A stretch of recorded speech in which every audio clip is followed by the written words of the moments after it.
ladies and all good sisters and brothers, and welcome back here at Biyahe ni Bro. At pasensya na po at hindi po masyadong makapag-vlog si Bro kasi masyado po kaming busy ni Father Paul sa aming pong pinag-aaralan ngayon. We need to learn Italian sa lalong madaling panahon.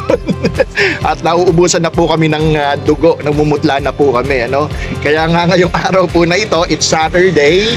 Kaninang umaga po ay nagdiwang po ang Grupo Asiano ng misa para sa ating pong yumaong kapatid na si Brother Mario.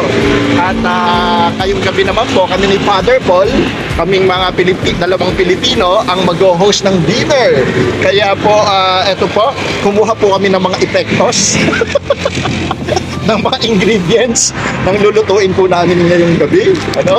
Kaya Paul, ayan, di ba? Kaya buhay na naman ang dugo ni Father Paul. Nakakita ng boy bawang.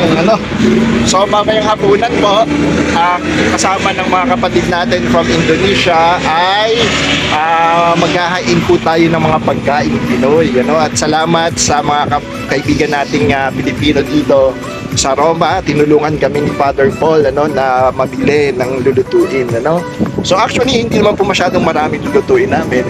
Magluluto lang po kami ng sinigang at saka magsasaing ng kanin.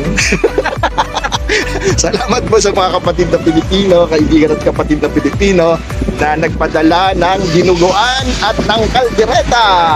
Okay, so nakalagay po ito sa bit-bit po namin ni Father Paul sa bus. So nahihintay lang po namin ngayon ng bus number 088 at malapit na po yun sa seminaryo. So Kuya Paul, kumusta naman ang ating due settimana dito sa Babene? Okay. At nawa, alam po namin na mainit din sa Pilipinas samantalang kami nilalamig dito. And we hope and pray na maging maayos na po ang kalagayan ng ating temperatura dyan sa Pilipinas. And we need to plant more trees sa mga darating na panahon. At magkita-kita po tayong muli dito lang sa Ang Biyahe ni Bro!